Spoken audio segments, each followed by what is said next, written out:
nagpaminaw karon, ning tulumanon kini ang akong suliran.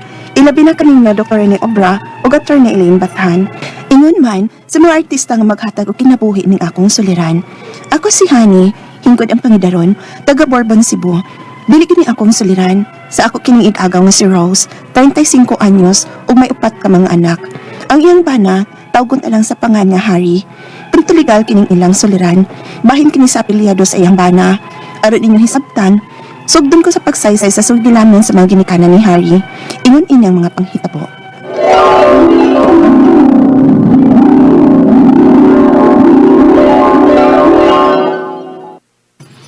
Mabdos ka nang nauli din sa ato gikan sa Manila, Remedios. Pasaylo ako ninyo, ma. Apan ang saon, gibiyaan man ko sa nagkapamabdos na ako. Mao nga ani na lang ko manganak sa ato. Ha! Mo'y bidaan nga Timor Diyos. Muuli ka lang din nga bidhan ka na. Silingan raman ka mo o giamuhan sa Manila dong lalaki, ha? Wa naman siya dito sa iyang giamuhan, ma.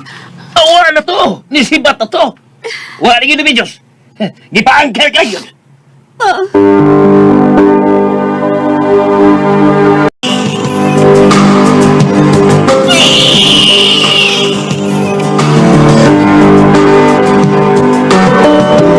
Pero nga nanganak ka na, Remedios. Unsa may plano nimo sa imong anak? Unsa may ipanganta niya? Kaya kinahanglan magandang irehistro. Ngan lang ta siya og Harry, ma. Og magdasya sa akong apelyido. Dili siya angay nga magdas sa apelyido sa iyang amahan. Nga ni-abandonar na mo.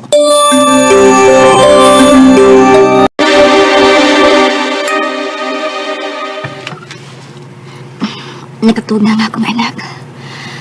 Ay, kaluoy niya. Natawas siya nga huwag mailang amahan. Ayo! Oh, bilang hayo magkatahuran. Uy, Duming, ikaw malagi di ay ni. Nagkita mi si mong papa. O, nahibawaan ko ang hitabo nimo. Og, niya ka ba? Aron niyang biran ko nimo sa nahitabo na ako. Kani mabdus ko nga huwag mailang amahan ang akong anak. Kay mas kipalabi ko ang paglarga sa Manila kaysa pagpakigmenyo nimo. Dili on ano, Remy. Sa pagkatinuod lang. Ikaw pagyapon, Remy. Duming, Sugdan ako. Magminyo ta. Andam ko bang mahal sa imong anak? Makabuhin ang tingali ko ninyo. Kay may trabaho naman ko. Usama ko katano din atong barangay. Magminyo na ta. O wapa mo ko na ibunyag ang imong anak. Ato na pabunyagan. Huwag ang akong apelido ang dagon sa bata. dawatan ako ang tanyag ni Duming, ma. Oh, ikaw, kaibog masad ko nung kain ng Duming ni mo kaniadto pa. Oh, nanguyab lagi na ako na siya sa una, pero wala ko sugta kay niya ato ko Manila. Magoon niya, nabiktima ka atong lalaki ng klaro. Mama sad, uy, ayaw na lang ko nagbalik-balik ka. Mag-uulang ko. Ay, gol-gol diya, ha? Kaya mo nang tinuyuan. Nala, dawatan na lang na si Duming o pakasal mo. Aron may matawag na nga amahan ang imong anak nga si Harry. Ma,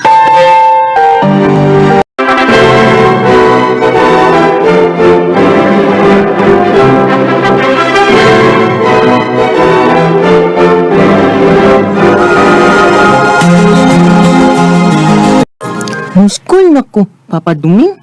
O anak Harry, eskwela ka na. O gusto ko nga, sa pagsugod ni mong eskwela, ako na apelido ang imong dadon. ha? Imuha, Duming?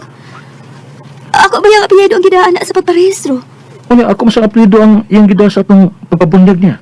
Mga okay na nga Kay, kung makakwata tapuhon, ato ganay pausap ang rehistro ni Harry, nga doon na sa kong apelido. Ha?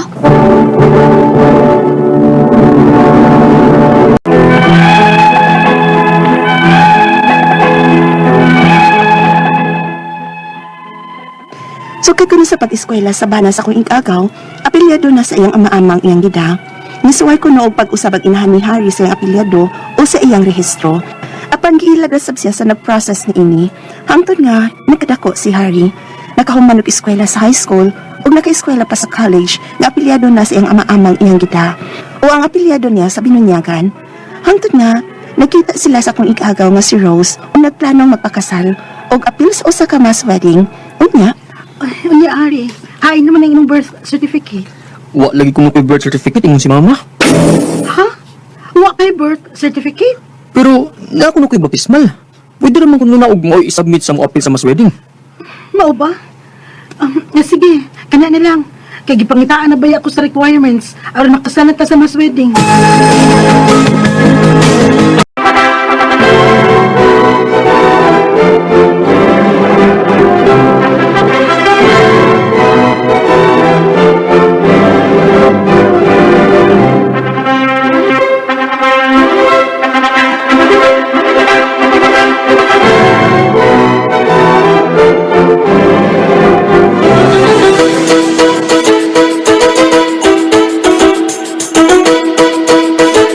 Wishes ka, Rose! Naunhan gid ko nimo gaw. Nay, si Hari ay ipahimos kino kapil sa mas wedding aron libre ko no. Ibas to bugoy. Ang sa reception di ay. Mao gani.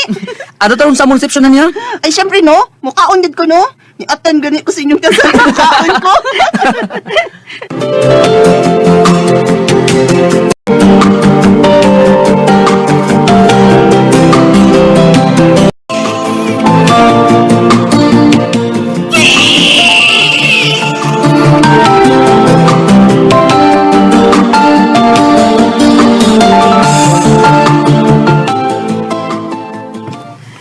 Lar, ikaupat na ni natong anak.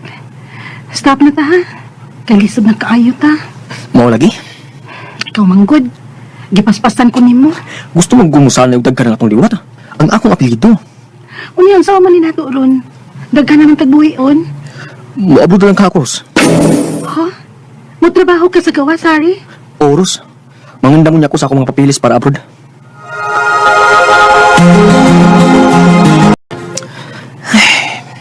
O sinita mo sa pag-process nimo sa imong mga papeles. Nga goal ka man kain na uli. Ha, Hari? Skang buwang nga, Ros. Apelyido man sa akong mama ang mugawa sa akong birth certificate. Ha? Unsa man ako aning ang mga records nako sa pag-eskwela, apelyido man sa akong papa. Unsa? O gasta ang ating mga anak. Apelido ba yasad sa imong amahan ang lagida? Unsa man na nato, Hari?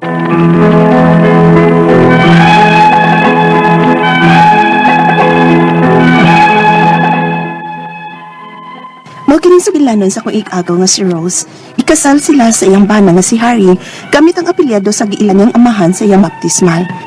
Ug mausab niya iyang gigamit sa records niya sa pag-eskwela ug sa upat nila ka anak karon. Apan paglukat ni Harry og birth certificate aron mga apply og trabaho sa gawas, apelyado sa iyang mama ang gigawas. Naglisod si Harry sa paglarga sa gawas kay kinahanglan panghikayon aron matarong ang iyang birth certificate aron motukma sa iyang school records. Naghuwat na lang sila karon sa response sa PSA. Ang ako mga pangutana mao kining mosunod. Unang pangutana, matawag bang legal ang kaminyon sa kung ikagaw nga si Rose o sa iyang bana nga si Harry? Nga apelyado man ni Harry sa iyang baptismal o apelyado sa iyang giila nga ama-ama ang iyang gikamit sa iyang pagpakasal o dili ang nasa iyang birth certificate nga apelyado sa iyang inahan. Ikaduhang pangutana, way dokumento nga legal nga gi-adapt si Harry sa iya karong giilang amahan? Posible ba nga kung ma-approve sa PSA ang ilang gisubmit nga mga dokumento aron mausap ang apelyado ni Harry ngadto na sa apelyado sa iyang ama-ama, dili gapon kini ma-valid? Ikatulong pangutana, unsa may angay nilang buhaton sa birth certificate ni Harry? Kinahanglan pa bang madokumento nga gi-adapt gid si Harry sa iyang ama-ama? Pila man kay gasto o pila ka buwan ang pag-process? Ikaupat o katapusan, ang birth certificate sa ilang upat ka mga anak gamit ang apelyado sa ama-ama ni Harry. May angay pa bang i-correct ni ini? Unsa man ang mas maayo nilang buhaton na kanang gamay ra unta ang ilang makasto? Ang ilang anak nag-edad na og 15, 13 ug 9 anyos pa. Palihog, tabangi at tambagi ko.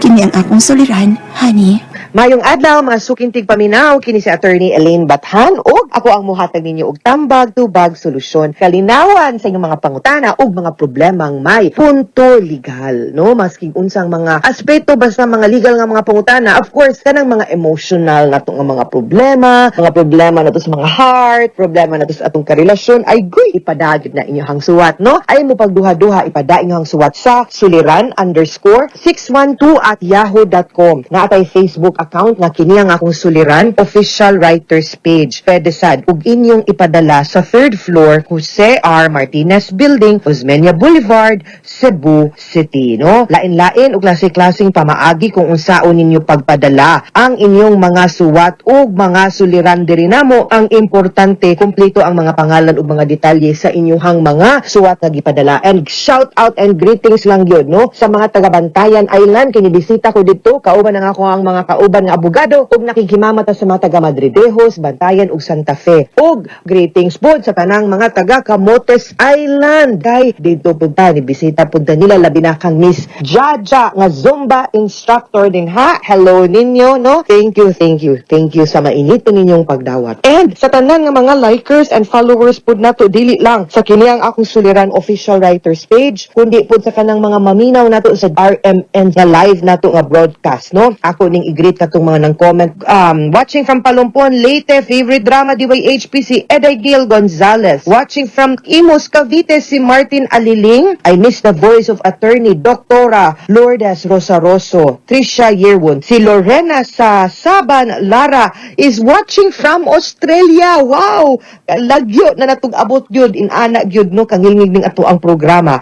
Na at taga Dinagat Island si Mares Mendoza, Flora Incierto, Mary Jean Revilla Abalie, Chari Alcorin Nerit, nga taga